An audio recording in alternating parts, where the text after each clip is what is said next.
Hello guys, আজকে আমাদের বাসায় বউয়া রান্না হচ্ছে রাত্রে। তো বউয়ার সাথে কোনো ভর্তার আইটেম না হলে কি জমে?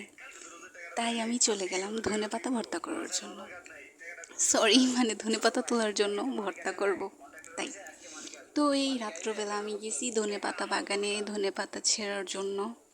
এগুলো তো অনেক বালি ছিল, বালিতে তো আমার হাতে একবারে মাইখা যাইতেছে। আর মশা কি মশা, মশার কামড় অনেকগুলা খাইছি। দেন অনেকগুলো ধনেপাতা ছিঁড়ে নিছি। এগুলো এবার সুন্দরভাবে ধুয়ে নেব যাতে কোনো ধরনের বালু বা ময়লা না থাকে।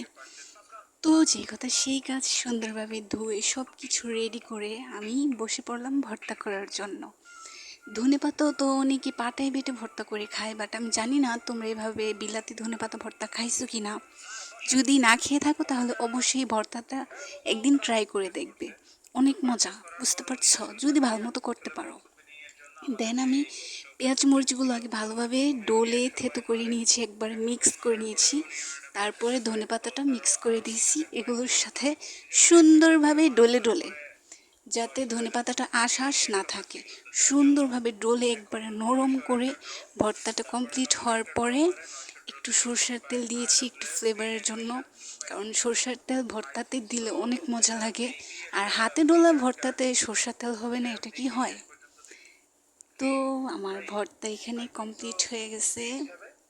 এখন এগুলোকে একটু ভালোভাবে আর একটু ডলে ঠলে কমপ্লিট করে নেব। একটু চেখে দেখলাম তো অনেক মজা হয়েছে ভর্তাটা।